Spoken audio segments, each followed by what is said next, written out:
Welcome back to the news at 10. A magistrate court in Abuja has discharged the director of Radio Biafra, Nnamdi Kanu, following the withdrawal of the charges brought against him by the Department of State Security Services today. Counsel to the accused person, Vincent Obefa, told Channels Television that with the court's ruling, there's no criminal case against his client in Nigeria or anywhere in the world, and as such, he's a free man. He also said that all processes to secure his release are currently being cleared.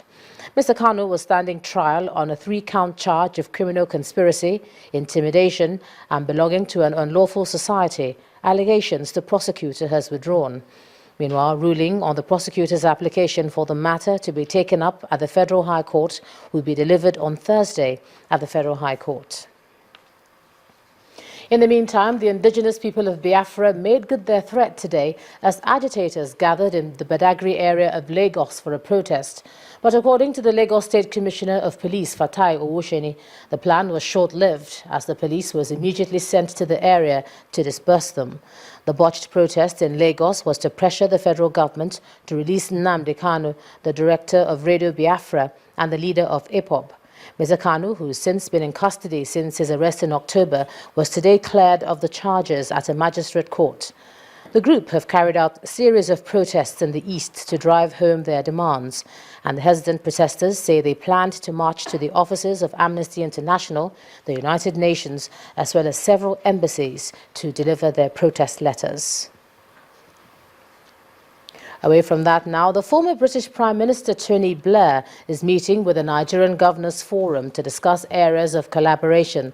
The meeting, which is being held at the Presidential Villa, is hosting the Tony Blair Foundation in the first of a series of meetings with development partners geared towards good governance.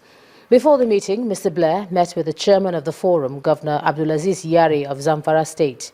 They held talks focusing on how the foundation can help state governments in the areas of health, education, and agriculture. Now to our community report, and we visit the Jebba Highway, a major link between the northern and southern parts of the country. The state of the road has continued to generate cause for concern as users experience hardship on the route. Now you're talking.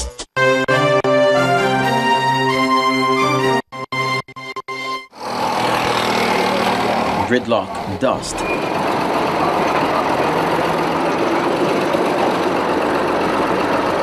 Accidented vehicles are a regular sight on this all-important Jebba Highway in Kwara State.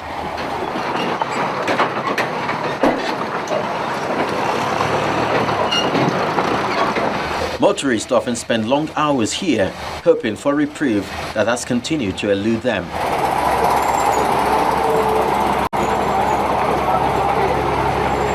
Only 2 years ago, the federal government awarded a contract for the total rehabilitation of the 96-kilometer road, but this never got a closure due to paucity of funds.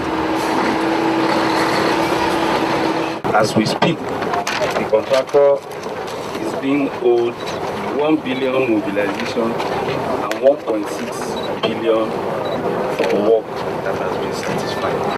Economic activities in this corridor are as deplorable as the surrounding communities, and the people eagerly yearn for a change. Honestly, from Bodisadu to Jebba, it takes me 7 hours. You can imagine where we normally apply just for 30 minutes. I am strongly appealing to federal government to come to our aid, to come and at least save us from this problem. The Federal Road Safety Commission on its part is also lamenting the situation. That road has become a death trap to our people in Kwara State, and many other Nigerians traversing that road. It's a major cause of concern to us in the Federal Road Safety Corps as a result of the very poor condition of that road, resulting daily in crashes and near fatalities. But it seems the plight of the commuters is now being shared by members of the Kwara and Niger State Houses of Assembly as they inspect some of the bad portions of the road, led by the speakers of both assemblies. There is no state, I dare say, that is as cut off from the rest of Nigeria as Kwara State. From Jebba to Kwara is cut off. From Kogi to Kwara is cut off. From Osun to Kwara is cut off. from everywhere to Kwara is cut off. We are just lucky that Kwara is in the north central of Nigeria. Otherwise, we will have been inaccessible to the rest of Nigeria. We don't need to start going back to memory lane to count the number of deaths that have happened here, to count the number of losses that have happened on this road. That should be a thing for history to judge. But from today, we believe definitely our cry will definitely go to the listening ears of Mr. President, who is here to salvage Nigeria. Given the strategic and economic importance of the road, it is hoped that urgent action is taken to spare the users of the roads the hassles of plying it.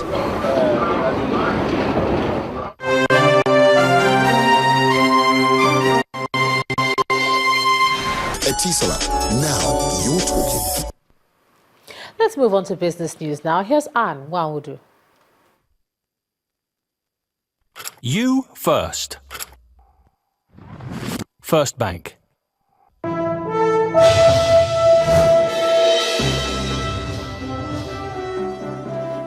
Hello and welcome to Business News. The plan by the Lagos State government to improve its economic growth will require a viable environment capable of attracting foreign investors into Nigeria in general and the state in particular. Well, this is the view of the Chief Executive Officer of Fares Consulting, Mr. Ehis Enyeye. He says the efforts will require its collaboration with the federal government. Let's now see how trading went down on the floor of the Nigerian Stock Exchange. Well, midweek transaction ended flat in the red, closing at 26,948.43. Temple Ashaju has the details.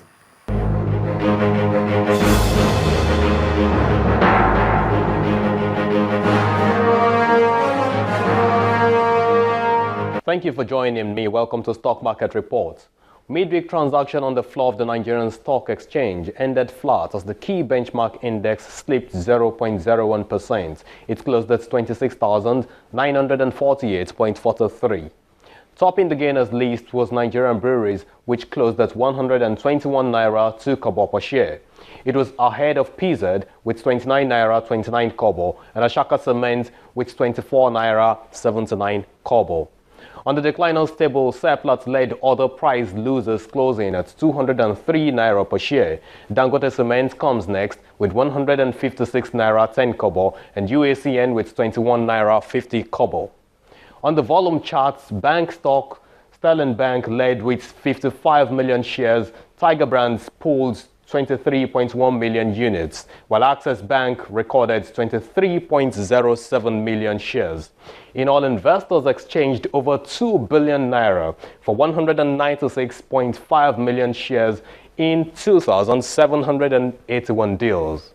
And that does the stock market report for this Wednesday. I'm Temple Ashaju.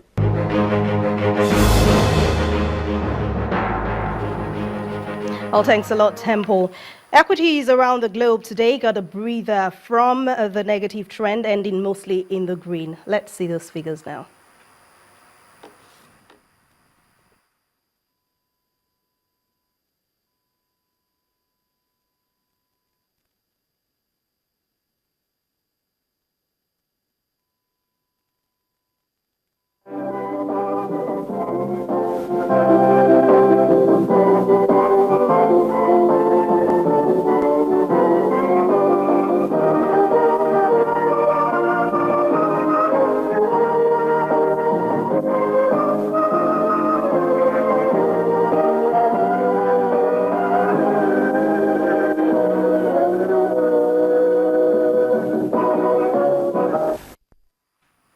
That's a wrap on business news for tonight. Thank you so much for watching. I'm Anne Nwawadu. The rest of the news at 10 continues with Ijoma.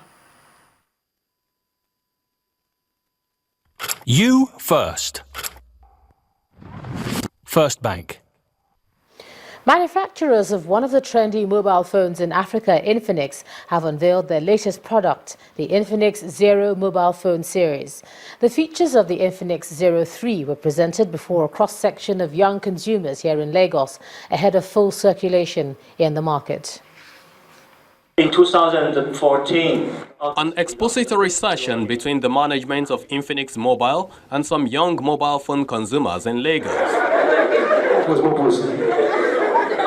We're not the military. We're just a bloody civilian. Laying bare the features of the latest Infinix Zero 3 is the crux of the gathering. And details from the managing director of Infinix Mobile, Benjamin Jiang, show that the camera and the operating system are the main attraction. XUI is the name of our OS. Every 2 weeks. So every 2 weeks, the professional users will be able to get a better version from xCloud. You can download that and update your phone based on your own feedback. We use 20.7 megapixel camera.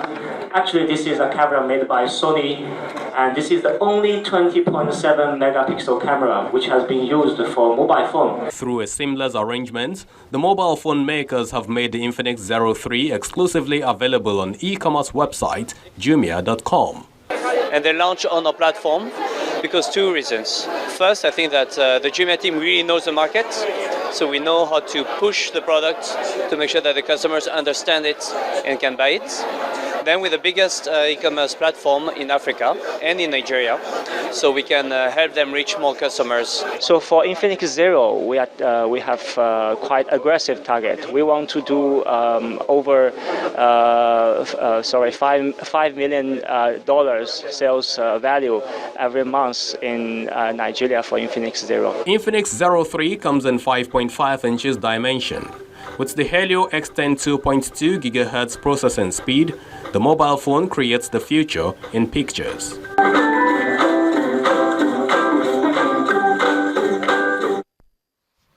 Still ahead on the news at 10, suspended FIFA Vice President Michel Platini decides to boycott an ethics committee hearing into alleged corruption, and that will be on sports. So stay with us.